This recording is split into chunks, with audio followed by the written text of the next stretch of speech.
اللہ جل مجدہ الکریم قرآن کریم پارہ نمبر 21 سورہ لقمان کی ایک آیت شریفہ میں حضرت لقمان حکیم جو سابقہ امتوں میں ایک انتہائی ایماندار دانا شخص گزرے ہیں، ان کے حوالے سے انہوں نے جو اپنے فرزند کو نصیحت فرمایا اس کا ذکر کرتے ہوئے اس بات کو ذکر فرمایا، اسی کا ایک حصہ ہے یہ جو آیت شریفہ کا ٹکڑا میں نے خطبہ مسنونہ کے بعد تلاوت کی ہے۔ کیا فرمایا؟ وَاتَّبِعْ سَبِيلَ مَنْ أَنَابَ إِلَيَّ، پیروی کرو، چلو ان لوگوں کا راستہ جن کے دل اللہ سے جڑے ہوئے ہیں۔ وَاتَّبِعْ سَبِيلَ مَنْ أَنَابَ إِلَيَّ، پیروی کرو، چلو ان لوگوں کے راستے پر جو اللہ سے جڑے ہوئے ہیں، جن کا تعلق اللہ سے ہے، جن کے دل اللہ کی طرف جھکے ہوئے ہیں۔ قرآن کریم کی اس آیت کا یہ عظیم الشان پیغام مختلف الفاظ اور کلمات میں مختلف طور اور طریقے اور اسلوب سے قرآن میں مختلف جگہ بیان کیا گیا۔ اس کی وجہ یہ ہے کہ انسان کو اس دنیا میں پیدا کرنے کے بعد اس کی فطرت میں یہ بات رکھی گئی ہے، وہ تقلیدی ہے، اپنے سے پہلے والوں کو دیکھ کر کیا ہے وہ کام کرنا شروع کرتا ہے۔ گھر میں جہاں اس کی نشو و نما ہوتی ہے وہ شیرخواری کے عالم سے جوانی کے عالم تک پہنچتا ہے، تو گھر کا کیا ماحول ہے، باہر کا دوست و احباب کا کیا ماحول ہے، وہ کہاں پڑھتا ہے، وہ کہاں اٹھتا ہے، کہاں بیٹھتا ہے، اس ماحول کا اس کی ذات کے تیار ہونے میں بڑا اثر ہوتا ہے۔ انسان کی فکر، انسان کی سوچ، انسان کا انداز، اس کا نہج، اس کا طور و طریقہ جو ہے جس ماحول میں وہ رہتا ہے اسی ماحول کے حساب سے وہ اپنا وہ طریقہ بناتا ہے۔ اسی لیے اللہ تبارک و تعالیٰ نے دنیا میں انسان کو کچھ دنوں کے لیے پیدا فرمایا۔ دنیا کی زندگی ہمیشہ کی زندگی نہیں ہے۔ بارہا اس مضمون کو آپ کے سامنے عرض کیا گیا کہ یہاں کوئی انسان ہمیشہ رہنے کے لیے نہیں آیا ہے۔ موت ایک کڑوی حقیقت ہے جس سے کوئی منہ موڑ نہیں سکتا۔ لِكُلِّ أُمَّةٍ اجل، ہر قوم کے لیے وقت مقرر ہے، ہر شخص کے لیے وقت مقرر ہے۔ اذا جاء اجلها لا يستقدمون ولا يستاخرون، قرآن کہتا ہے جب اس کی گھڑی آ جاتی ہے تو نہ وہ آگے بڑھ سکتی ہے نہ وہ پیچھے ہو سکتی ہے۔ اب اس کے سامنے دو راستے ہیں، ایک راستہ ہے جنت کی طرف جانے کا اور ایک راستہ ہے دوزخ کی طرف جانے کا۔ یہی اس کی منزل ہے۔ دنیا میں بس وہ چلتا جا رہا ہے ایک مسافر کی طرح، ایک اجنبی کی طرح۔ اس کی منزل جو ہے بالآخر یا تو جنت ہے یا تو دوزخ ہے۔ اور جنت کے راستے جانے کے لیے بھی نشانیاں اللہ تعالیٰ نے بیان فرمائی کہ اس طریقے سے اگر جاؤ گے تو جنت کو پہنچو گے، اور اس طریقے سے جاؤ گے تو دوزخ کو پہنچو گے۔ چنانچہ صحیح مسلم شریف کی حدیث پاک ہے، اللہ تعالیٰ نے جب جنت بنائی تو جبرائیل کو حکم دیا کہ جبرائیل جا کر جنت کو دیکھو۔ جبرائیل گئے، جنت کا مشاہدہ کیا، اللہ کی بارگاہ میں آئے، اللہ نے پوچھا کہ جبرائیل کیسی ہے میری جنت؟ تو آپ نے جنت کی تعریف فرمائی، جنت کی نعمتوں کی تعریف فرمائی۔ اس کے بعد اللہ نے فرمایا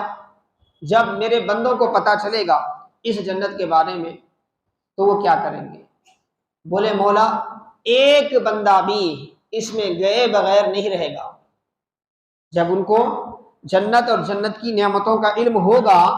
تو وہ پوری کوشش کر کے جنت میں ضرور جائیں گے۔ اس کے بعد اللہ نے جہنم پیدا فرمائی۔ تو اس کے بعد جبرائیل کو کہا کہ جاؤ جہنم کا نظارہ کرو، جہنم کو دیکھ کر آئے، آ کر اس کی ہولناکی، اس کی تباہ کاریاں، اس کی وحشت انگیزی، اس کا خوفناک ماحول، اس کے عذابات کو آنکھوں سے مشاہدہ کیا تو کانپ گئے حضرت جبرائیل علیہ السلام۔ اللہ نے پوچھا جبرائیل کیسی ہے میری جہنم؟ تو کہا کہ مولا اتنی ہولناک جس کے اوپر تصور نہیں ہو سکتا۔ بولے اگر میرے بندوں کو اگر اس کے بارے میں علم ہو تو وہ کیا کریں گے؟ بولے مولا ایک بھی اس میں نہیں جائے گا، ایک بھی اس میں نہیں جائے گا۔ تو یہ حقیقت ہے، جنت کی ہولناکیاں ایسی ہیں کہ کوئی بندہ پسند نہیں کرے گا۔ دنیا کی معمولی تکلیف وہ اپنے لیے پسند نہیں کر سکتا، تو ہمیشہ دائمی تکلیف جو نہ ختم ہونے والی ہے، اور ایسی تکلیف جس کا تصور بھی نہیں کیا جا سکتا، دنیا کی کسی بھی سزا کو، دنیا کے کسی بھی غم کو، کسی بھی بیماری کو، کسی بھی جلن کو، کسی بھی زہر کے اثرات کو، کسی بھی آگ کے اثرات کو مثال دے کر ہم نہیں کہہ سکتے کہ بھئی ایسا جہنم کا عذاب ہوتا ہے، کیونکہ دنیا کی یہ ساری تکلیفیں جہنم کے عذاب کا 100واں حصے سے بھی کم ہے۔ اس کی جو تکلیف ہے، اس کا جو دردناک ماحول ہے، اسی لیے جبرائیل نے کہا کہ مولا کوئی بندہ جہنم میں نہیں جائے گا جہنم کے بارے میں پتہ چلنے کے بعد۔ پھر کچھ دیر کے بعد اللہ نے فرمایا جبرائیل جنت دیکھا، جنت دیکھ کر آئے۔ اب آ کے بولے کیا ہوا؟ بولے مولا جنت تو بے انتہا تیرے فضل و کرم کا مظہر ہے، بڑی نعمتیں ہیں، لیکن اب تو جنت کا راستہ ہے اتنا مشکل ہو گیا ہے کہ شاید ہی کچھ بندے ایسے ہوں گے جو جنت تک پہنچ پائیں گے، جنت تک پہنچ پائیں گے۔ پھر جہنم کا دوبارہ ان کو کیا ہے کہا گیا کہ جا کر جہنم کا مشاہدہ کرو، معائنہ کرو، دیکھ کر آؤ۔ آنے کے بعد اب تبصرہ چینج ہو گیا حضرت جبریل امین کا۔ پہلے آپ نے جو تبصرہ کیا تھا اس کو بدل دیا، کہا کہ مولا اب جو جہنم دیکھ کر آ رہا ہوں شاید ہی کچھ بندے ایسے ہوں گے جن پر تیرا کرم ہوگا تو وہ جہنم سے بچیں گے، ورنہ جہنم کے لیے تو راستہ ایسا ہے کہ ہر کوئی سیدھے جہنم کی طرف دوڑتا نظر آئے گا۔ بولے ہوا کیا؟ تو اللہ کے رسول علیہ الصلوۃ والسلام فرماتے ہیں حفت الجنت بالمکارہ وحفت النار بالشہوات۔ آقا فرماتے ہیں جنت تو جنت ہے، لیکن جنت تک پہنچنے کے لیے جو راستے ہیں وہ مشکلوں کے راستے ہیں، عبادتوں کی مشکلیں اس میں اٹھانی پڑیں گی، مصائب پر صبر کرنا پڑے گا، ایمان کے لیے استقامت کی راہ اختیار کرنی پڑے گی، ہزاروں قسم کی آزمائشوں سے گزرنا پڑے گا، تب جا کے جنت ملے گی۔ اسی لیے جبرائیل نے دوسری مرتبہ فرمایا کہ اتنے مشکل کٹھن راستے سے ہو کر جنت تک پہنچنے کے لیے کتنے لوگ آگے بڑھیں گے اس کا فیصلہ نہیں کیا جا سکتا۔ جبکہ دوسری طرف جہنم کے لیے اللہ نے فرمایا، پیارے آقا فرماتے حفت النار بالشہوات، جہنم کیا ہے؟ جہنم کی آگ کو شہوتوں سے گھیر دیا گیا ہے، اور شہوت نفسانی خواہش ایسی ہے جس کا آنکھ بند کر کے آدمی پیروی کرتا ہے تو اس کی پیروی کرتے کرتے کرتے کرتے کرتے کرتے بلا سوچے اس کا ہر قدم جو ہے وہ جہنم کی طرف بڑھ رہا ہے۔ اسی لیے حضرت جبریل امین نے فرمایا کہ مولا کچھ بندے ہوں گے جو اس سے بچ پائیں گے، ورنہ راستہ تو ایسا ہے کہ جہنم تک پہنچنے میں کوئی رکاوٹ نہیں ہے، کوئی رکاوٹ نہیں۔ تو اسی لیے اللہ تعالیٰ نے احسان کرتے ہوئے، رحمت کرتے ہوئے اپنے بندوں پر اپنے نبیوں کو بھیجا، نبیوں کے اصحاب پیدا فرمائے، ان میں نیک بندے پیدا فرمائے، تاکہ لوگوں کی جو فطرت ہے کہ وہ سامنے کسی کو دیکھ کر ہی آگے بڑھتے ہیں تو اچھوں کو دیکھیں، اچھوں کی پیروی کریں، اچھوں سے محبت کریں، اچھوں کی صحبت میں رہیں، تاکہ ان کے اندر بھی اچھائی پیدا ہو جائے، ان کے اندر بھی اچھائی پیدا ہو جائے۔ اسی لیے جب رسول اللہ صلی اللہ علیہ وسلم سے پوچھا گیا تھا کہ ولی کسے کہتے ہیں،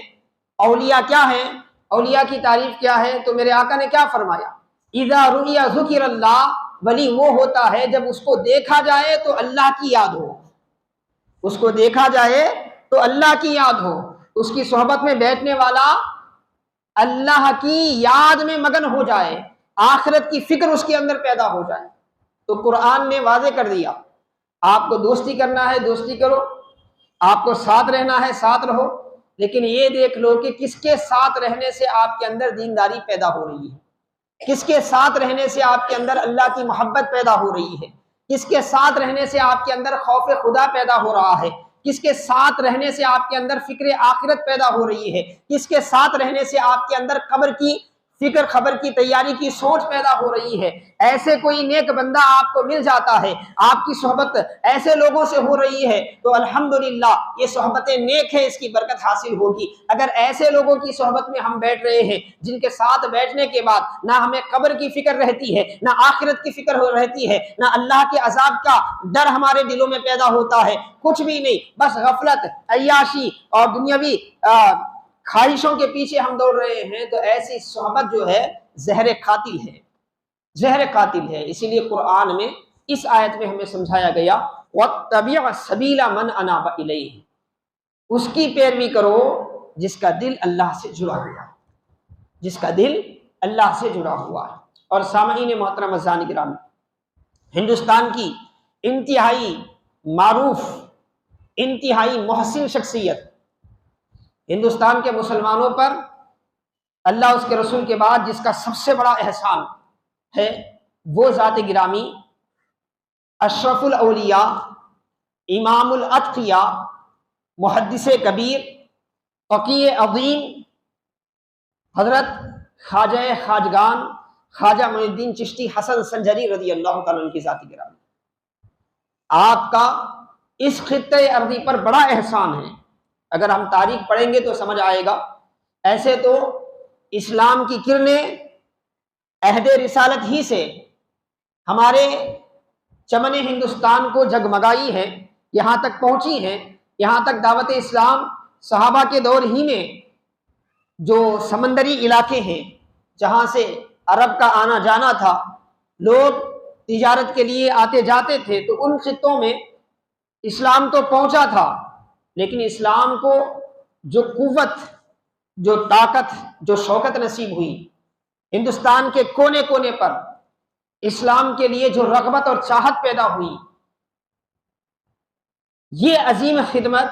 اللہ تعالیٰ نے اگر کسی سے لی ہے تو وہ اللہ کے ولی حضرت خواجہ خواجگان خواجہ معین الدین چشتی حسن سنجری رضی اللہ تعالیٰ کے ذات گرامی۔ آج کی اس نشست میں حضرت کے حوالے سے کچھ باتیں عرض کرنا چاہتا ہوں، کیونکہ ہمیں معلوم ہو جائے کہ اللہ کے ولی کیا ہوتے ہیں، ان کی صحبتوں کا فائدہ کیا ہوتا ہے، تاکہ آج کے دور میں جو ہے ولیوں کا نام لے کر ایک طبقہ تو وہ ہے جو بالکل اولیاء کی عظمتوں کا منکر ہے، نہ خود مانتا ہے نہ ماننے والوں کو پسند کرتا ہے، اور ایک طبقہ وہ ہے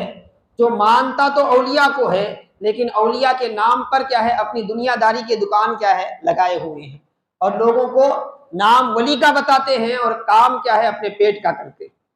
اسی لیے آج کے دور میں یہ امتیاز کرنا ضروری ہے کہ ہم کس کے ساتھ ہیں، کس کی صحبت میں اٹھ رہے بیٹھ رہے ہیں، ان کی صحبت کی وجہ سے ہمارے باطن پر کیا اثر ہو رہا ہے، ہماری سوچ پر کیا اثر ہو رہا ہے، ہماری فکر پر کیا اثر ہو رہا ہے۔ یہ اس لیے ضروری ہے کیونکہ یہ صحبتیں صرف دنیا تک نہیں ہے، اس کا اثر انسان کو قبر اور حشر تک ہونے والا ہے، قبر اور حشر تک ہونے والا ہے۔ اسی لیے تو میرے آقا علیہ الصلوۃ والسلام کی بارگاہ میں وہ صحابی آئے، بخاری کی روایت ہے، امام ترمذی نے بھی روایت کی، دیگر کئی محدثین نے اپنے اپنے طرق سے روایت کیا۔ رسول اللہ صلی اللہ علیہ وسلم کی بارگاہ میں آئے، آ کر پوچھا یا رسول اللہ مساء، قیامت کب آئے گی، قیامت کا کون سا لمحہ ہے، کون سے دن قیامت آئے گی، کس سال قیامت آئے گی؟ تو اس وقت رسول اکرم علیہ السلام نے فرمایا ما اعدت لہا، اے سوال کرنے والے تو نے اس کی کیا تیاری کی ہے، قیامت جب بھی آن دے لیکن تو نے اس کے لیے کیا تیاری کی ہے؟ تو انہوں نے کہا یا رسول اللہ میں نے بڑی نمازیں، بڑے روزے اپنے ساتھ تو نہیں رکھے، غیر انی احب اللہ ورسولہ، مگر میں ایک چیز تو کہہ سکتا ہوں کہ میں اللہ اس کے رسول سے محبت کرتا ہوں۔ اس کا یہ مطلب نہیں تھا کہ وہ نماز نہیں پڑھتے تھے یا روزے نہیں رکھتے تھے، بلکہ صحابہ کرام اپنی کثرت سے عبادت کرنے کے باوجود اس عبادت کو کم ہی سمجھتے تھے، کیونکہ جتنا زیادہ بندے کو اللہ کا عرفان ہوتا ہے وہ اللہ کی کبریائی کے سامنے اپنی عبادت کو کم ہی سمجھتا ہے۔ فرشتے کروڑہا برس سے عبادت کر رہے ہیں، صبح قیامت تک کریں گے، اور روایتوں میں آتا ہے صبح قیامت اٹھ کر اللہ کی بارگاہ میں عرض کریں گے، جو سجدے میں ہے، جو قیام میں ہے، جو رکوع میں ہے، جو تسبیح میں ہے، عرض کریں گے کہ مولا ما عبدنا کا حق کا عبادتک، مولا جیسے عبادت تیری کرنی تھی ہمیں ویسے ہم نے تیری عبادت نہیں کی۔ جتنا زیادہ رب کا عرفان ہوتا ہے اتنا زیادہ وہ عبادت کرتا ہے، لیکن اپنی عبادت کو زیادہ نہیں سمجھتا، اپنی عبادت کو زیادہ نہیں سمجھتا۔ تو اس صحابی کا بھی وہی منشا تھا، انہوں نے اپنی عبادتوں کو کثیر نہیں سمجھا، اللہ کے رسول کی بارگاہ میں عرض کیا کہ اللہ اس کے رسول سے محبت کرتا ہوں، تو رسول اللہ صلی اللہ علیہ وسلم نے فرمایا المرء مع من احبہ، اور ایک روایت میں ہے انت مع من احببتا، صاحب سوال سے آپ نے خطاب کر کے فرمایا کہ اے شخص تو جس سے محبت کرتا ہے حشر میں اسی کے ساتھ ہوگا، تو اسی کے ساتھ ہوگا آخرت میں۔ حشر آیا، قبر آئی، جنت آئی، ہر جگہ دنیا میں تو جس سے محبت کرتا تھا، جس کی محبت کا فیض تجھ پر تھا، جس کی محبت کے اثرات تجھ پر تھے، کل قیامت کے دن تو اسی کے ساتھ ہوگا۔ حضرت انس فرماتے ہیں صحابہ کو ایک وہ دن تھا جب رسول اللہ صلی اللہ علیہ وسلم ہجرت کر کے مکے سے مدینہ تشریف لائے تھے، تو جو خوشی ہوئی تھی اس کے بعد اس دن سے بڑھ کر کبھی خوشی نہیں ہوئی۔ کیوں؟ کیونکہ ہم اللہ کے رسول سے محبت کرتے ہیں، ابو بکر سے محبت کرتے ہیں، عمر سے محبت کرتے ہیں، ابو بکر سے محبت کرتے ہیں، عمر سے محبت کرتے ہیں۔ تو یہ جو محبت کا اثر ہے نا، یہ انسان کو قبر میں، حشر میں، جنت تک لے جانے والا ہے، اگر غلط محبت ہو تو پھر دوزخ تک لے جانے والا ہے۔ اسی لیے قرآن نے کہا کہ تم ان کی پیروی کرو، ان کے نقش قدم پر چلو، ان کے پیچھے رہو، ان کے سنگت اختیار کرو جن کا دل اللہ سے جڑا ہوا، جن کا دل اللہ سے جڑا ہوا ہے۔ حضرت خواجہ خواجگان رضی اللہ عنہ کی ذات گرامی، کتنی عظیم ذات گرامی ہے آپ کی۔ آپ ہندوستان میں نہیں پیدا ہوئے، اجمیر میں نہیں پیدا ہوئے، آپ کی جائے پیدائش آج کے موجودہ دور کے ایران کا علاقہ خراسان ہے۔ پرانے زمانے میں حدود الگ الگ تھے، باؤنڈریاں الگ الگ تھیں، آج کئی نئی حکومتیں، ریاستیں آباد ہیں، لیکن اس زمانے میں الگ تھا۔ تو آج کے حساب سے آپ دیکھیں تو ایران میں ایک علاقہ ہے خراسان، جہاں پر مشہور اہل بیت کے امام حضرت امام علی رضا رضی اللہ تعالیٰ عنہ کا روضہ ہے۔ اس خراسان کے ایک شہر میں حضرت خواجہ غریب النواز رحمۃ اللہ علیہ پیدا ہوئے۔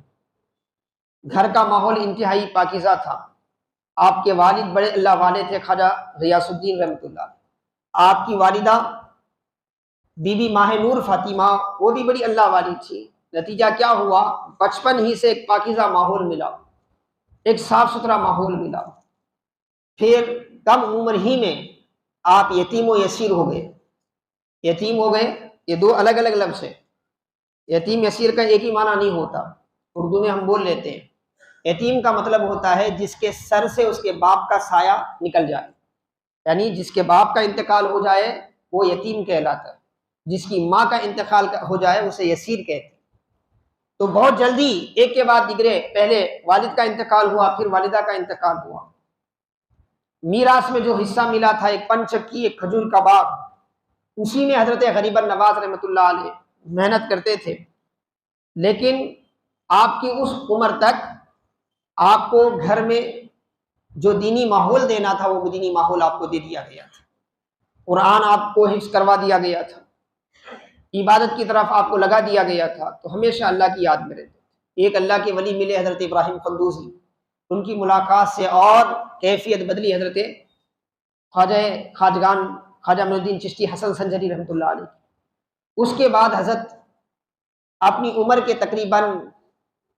13ویں سال یا 12ویں سال اپنا وطن چھوڑا علم دین سیکھنے کے لیے۔ اس زمانے میں جو علم دین کے مرکز تھے، بخارا، امام بخاری کا گاؤں، افغانستان سے تھوڑا آگے، اور نیشاپور، یہ بھی ایران میں آتا ہے موجودہ دور میں، یہ علاقے اس وقت علم کے مرکز تھے۔ سمرقند جو افغانستان میں آتا ہے، یہ علاقے مرکزی تھے۔ وہاں جا کر آپ نے علوم اسلامیہ کو سیکھا، علم تفسیر، علم حدیث، علم فقہ، بڑے بڑے علماء سے آپ نے علم سیکھا، دستار فضیلت حاصل کی، علم میں فاضل یگانہ بنے۔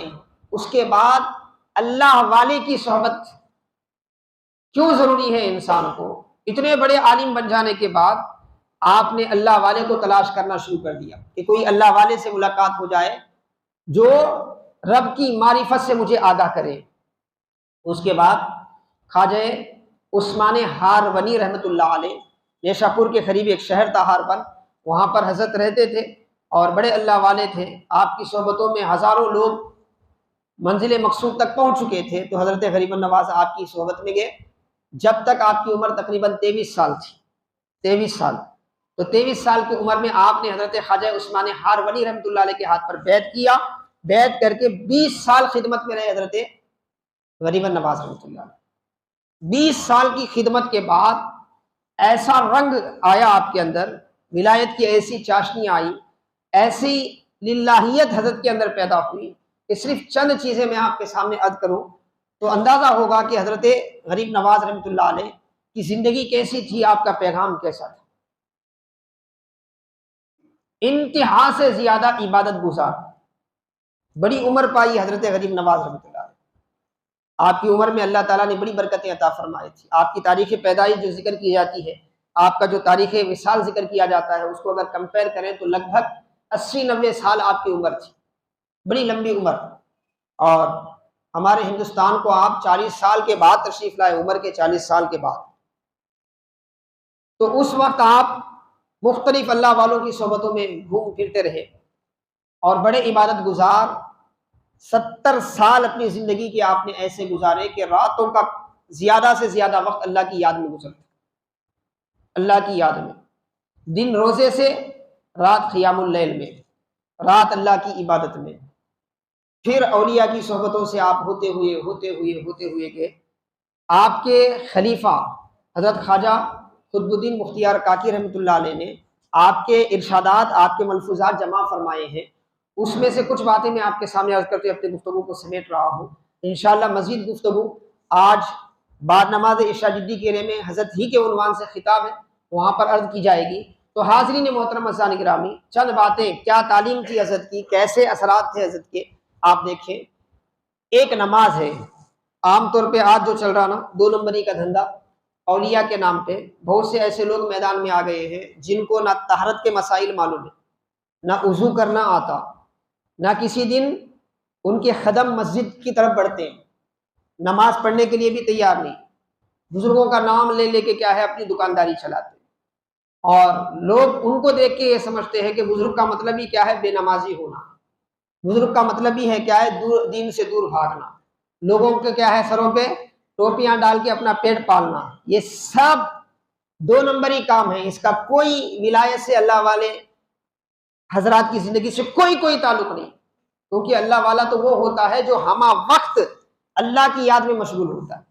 ارے وہ تو اتنا پاکیزہ ہوتا ہے کہ ابھی حدیث آپ کو سامنے میں نے سنائی، اس کی صحبت میں جو آتا ہے اس کا دل بھی اللہ اللہ بولنے لگ جاتا ہے۔ جو اللہ والے کی صحبت میں آ جاتا ہے اس کے اندر بھی عشق مولا کے چشمے پھوٹ پڑتے ہیں۔ حضرت غریب نواز فرماتے ہیں آپ نے بڑی سیر کی، دنیا کے مختلف علاقوں میں آپ گئے، اللہ والوں کو ڈھونڈ ڈھونڈ کے ان سے ملاقاتیں کی۔ ملک شام میں آپ جب سیر میں تھے، سیاحت میں تھے، سفر میں تھے، تو وہاں ایک بزرگ سے آپ کی ملاقات ہوئی جن کا نام تھا عبد الواحد غزنوی رحمۃ اللہ علیہ۔ افغانستان کے غالباً وہ بزرگ تھے، ملک شام میں آ کر آبادی سے دور ایک پہاڑ میں، ایک غار میں آپ کئی دنوں سے کیا ہے اللہ کی یاد میں گوشہ نشینی تھی، کوئی جاتا نہیں تھا ان کے پاس، کیونکہ ہمیشہ آپ کے آس پاس 2 شیر رہتے تھے، 2 شیر، اور ظاہر سی بات ہے دنیا دار انسان کے لیے یہ معمولی چیز نہیں ہے، تو کوئی ہیبت کے مارے ادھر جاتا نہیں تھا، لیکن حضرت کا کام ہی وہ تھا کہ ڈھونڈ ڈھونڈ کے اللہ والوں کو ملتے تھے۔ تو حضرت غریب نواز رحمۃ اللہ علیہ خود ان تک پہنچے۔ جب آپ نے دیکھا کہ آپ کے سامنے 2 شیر ہیں، تو پہلے تو آپ تھوڑا بشری تقاضے کے حساب سے ہے نا تھوڑا جھجکے، پھر اتنے میں وہ بزرگ آپ کو دیکھ کر مسکرا کر فرمایا آؤ، تو آپ قریب گئے۔ قریب جانے کے بعد وہ بزرگ کہنے لگے کوئی چیز آپ کا ارادہ اس وقت تک نہیں کرے گی جب آپ اس کا ارادہ نہیں کریں گے۔ اور اس کے بعد کہنے لگے کہ جس کے دل اللہ کے خوف سے آباد ہوتا ہے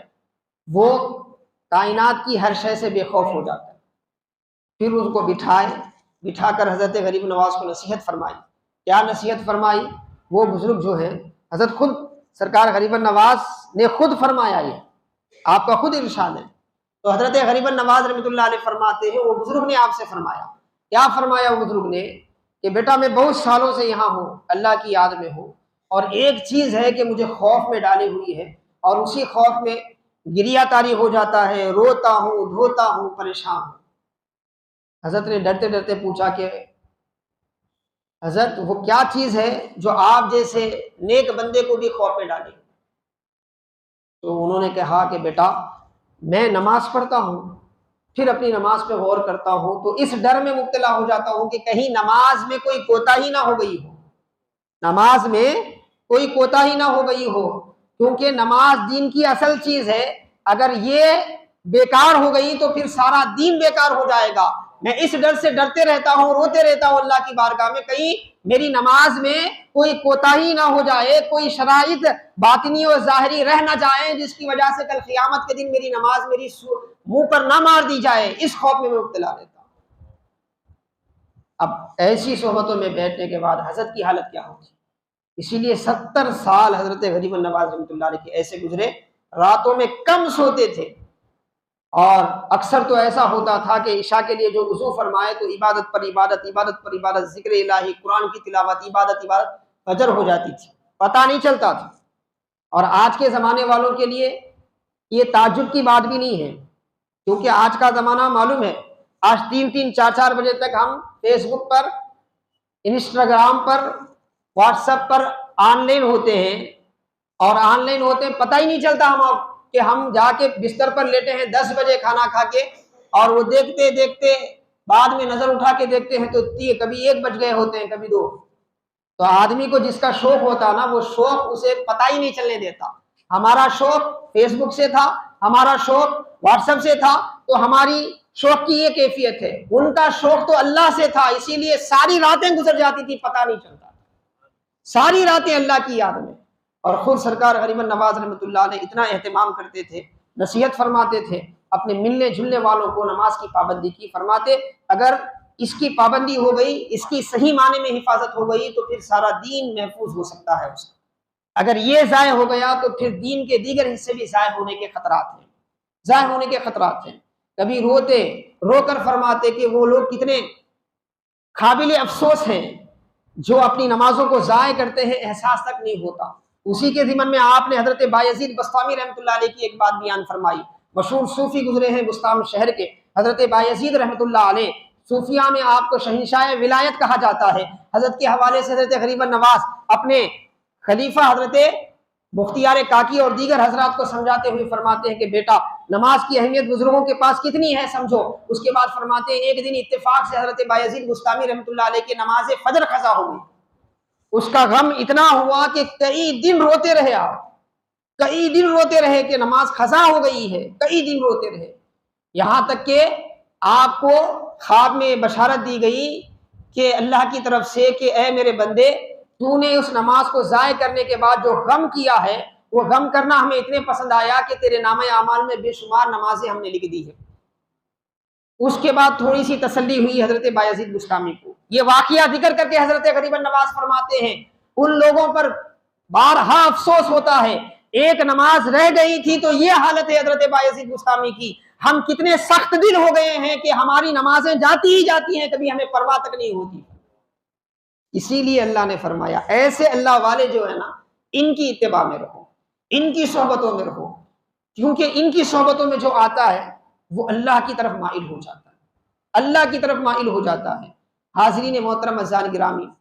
بہت سی باتیں حضرت غریب نواز رحمۃ اللہ علیہ کی ہیں جس کو ہمیں پڑھنے کی ضرورت ہے، سمجھانے کی ضرورت ہے۔ کرامت تو ہے ہی،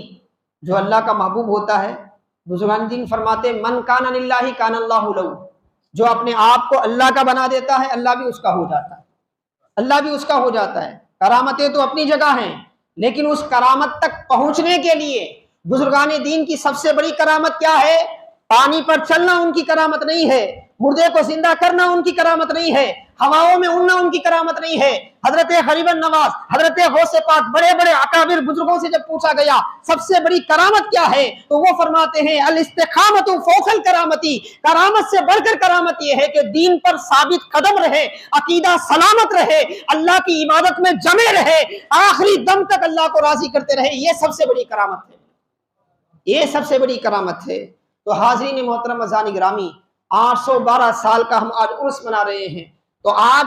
اس غریب النواز کی نسبت سے یہ پیغام لیتے جائیں۔ آج ولیوں کے چاہنے والوں کی یہ ذمہ داری ہے کہ ہم اپنے احوال کو سنواریں، اپنے بزرگوں کو دیکھیں، بالکل اللہ والوں سے محبت کرنا ہے، ان کی یاد بنانی ہے، ان کا ذکر کرنا ہے، ان کے لیے فاتحہ خوانی کا اہتمام کریں، اس کے ساتھ ساتھ اس بات کی بھی کوشش کریں وہ بزرگان دین کیسے تھے، ان کا کام کیسا تھا، ان کا طریقہ کیسا تھا، اللہ سے ان کی محبت کیسی تھی، اللہ سے وہ کیسے لو لگائے ہوئے تھے، ایک وقت کی نماز ضائع نہیں ہوتی تھی، ساری راتیں جو ہیں اللہ کی عبادت میں گزر جاتی تھی، کبھی تو ایسی کیفیت تھی کہ تفکر کے عالم میں ایسے کھو جاتے تھے کہ اپنے آپ کا احساس نہیں ہوتا تھا، کئی دن تک کھانا پینا بند رہتا تھا، اور نماز کا جب وقت ہوتا تو سوانح نگار لکھے ہیں آپ کے دو خصوصی مرید ہیں، خلیفہ بھی ہیں، ایک حضرت خواجہ قطب الدین بختیار کاکی رحمۃ اللہ علیہ، ایک حضرت صوفی حمید الدین ناگوری رحمۃ اللہ علیہ، دونوں کا آستانہ ہندوستان میں ہے، ایک راجستھان ناگور میں ہے اور ایک جو ہے دہلی شریف میں ہے۔ تو حاضرین محترم، ان کی ذمہ داری تھی، ان کا کام کیا تھا کہ حضرت غریب النواز کی بارگاہ میں آتے، آپ استغراق کے عالم میں ہوتے۔ استغراق ایک ایسی کیفیت کو کہتے ہیں جس کو کیفیت نہیں معلوم نا، جو اندھا ہے اسے تاج محل کی خوبصورتی نظر نہیں آتی، جس کی زبان کا ذائقہ ختم ہو گیا ہے اسے میٹھاس کیا ہے پتہ نہیں چلتا، جس کی ناک سونگھنے کے قابل نہیں ہے اسے جو ہے بریانی کی خوشبو کیا ہوتی ہے پتہ نہیں چلتا۔ ایسے ہی استغراق ایک ایسی چیز ہے، ہم بول سکتے ہیں لیکن آپ اور ہم جو ہیں آج اس مزے سے دور ہو چکے ہیں۔ وہ استغراقی کیفیت ایسی ہے جس میں بندہ اپنے آپ کو کھو جاتا ہے، اپنے مالک کی یاد میں کھو جاتا ہے، اسے یہ نہیں پتہ چلتا کہ سورج کب نکل رہا ہے، کب غروب ہو رہا ہے، کیا ہو رہا ہے زمانے میں۔ ایسی استغراقی کیفیت بے انتہا اللہ کی معرفت میں کھو کر اللہ کے صفات میں غور و فکر کرنے کے بعد حاصل ہوتی ہے۔ ایسی کیفیت مہینوں طاری ہوتی، لیکن نماز کا وقت ہوتا تو ان دونوں کی ذمہ داری تھی یہ آ کے آپ کو اس کیفیت سے باہر نکالتے، پہلے دور سے الصلاۃ الصلاۃ کہتے، جب اس کے بعد بھی وہ کیفیت ختم نہیں ہوتی تو کان میں آ کے کہتے الصلاۃ الصلاۃ، تو حضرت غریب النواز اس کیفیت سے باہر آتے اور اٹھ کر جا کر کیا ہے نماز کا اہتمام فرماتے، نماز کا اہتمام فرماتے۔ تو ایسی بہت سی باتیں ہیں جو سرکار غریب النواز رحمۃ اللہ علیہ نے ہندوستان والوں کو سکھائی ہے، اپنے ماننے والوں کو سکھائی ہے، تبھی تو کیا ہے ہندوستان کے گوشے گوشے میں آپ کا فیض پہنچا ہے، اسلام کی رونق بحال ہوئی ہے۔ حاضرین محترم عزیزان گرامی، انشاءاللہ کسی موقع پر عرض کیا جائے گا، لیکن ایک بات عرض کرتے میں اپنی گفتگو ختم کروں، آپ کا آخری وقت تھا تو ساری دنیا سے آپ نے قطع تعلق کر لیا، وَتَبَتَّلْ إِلَيْهِ تبتیلا جو قرآن کہتا ہے، اسی کیفیت میں ایک رجب سے آپ اپنے حجرے میں اللہ کی یاد میں مشغول تھے، کھانا پانی بند کر دیا تھا، ایک دن گئے، 2 دن، 3 دن، 4 دن آپ اللہ کا ذکر کر رہے تھے، پہلے دن ذکر میں جو ہے طاقت تھی، دوسرے دن آواز میں پستی آ گئی، تیسرے دن پستی آ گئی، چوتھے دن پستی آ گئی، چھٹواں دن تھا بالکل آواز بند ہو گئی۔ لوگ جو ہے آپ کے مریدین خلفاء خادمین پریشان تھے کہ کیا ہوا، بہت دیر تک انتظار کیا گیا، بالکل آواز نہیں آ رہی ہے، غیر معمولی واقعہ پیش آیا تو مجبوراً جا کر دروازہ کھولا گیا، کیا دیکھتے ہیں کہ حضرت غریب النواز رحمۃ اللہ علیہ کا انتقال ہو گیا ہے، چہرہ نور سے چمک رہا ہے اور روشنی سے آپ کی کیا ہے پیشانی پر لکھا گیا ہے ھذا حبیب اللہ مات فی حب اللہ، یہ اللہ کا محبوب تھا، اللہ کی محبت میں اس دنیا سے گیا۔ تو یہ محبت کا فیض بانٹنے کے لیے حضرت غریب النواز نے اپنا وطن چھوڑا تھا ایران، ہندوستان کو اپنا مسکن بنایا، اتنی قربانیاں دی ہمارے بزرگان دین نے، تب جا کے اسلام ہم تک پہنچائے۔ آج ہماری ذمہ داری ہے کہ ان کے خدمات کو بھی یاد رکھیں، ان کے طریقے کو بھی زندہ رکھیں اور ان کے نقش قدم پر چلیں۔ اللہ پاک کی بارگاہ میں دعا ہے کہ اللہ تعالیٰ ہمیں کہنے سننے سے زیادہ اولیاء کی محبت ادب کرنے والا بنائے، ان کے تعلیمات پر عمل کرنے والا بنائے۔ اللہ پاک ان اولیاء کے صدقے ہمارے دلوں میں بھی محبت کا وہ فیض عطا فرمائے، اپنے عشق سے اپنی محبت سے اللہ پاک ہمارے دلوں کو زندہ فرمائے، ہمارے دلوں کو آباد فرمائے۔ ہم بھی جب تک رہیں محبت کی چاشنی کے ساتھ رہیں اور اس دنیا سے جائیں تو اسی محبت کے فیض کے ساتھ اس دنیا سے اٹھیں۔ وآخر دعوانا الحمد للہ رب العالمین۔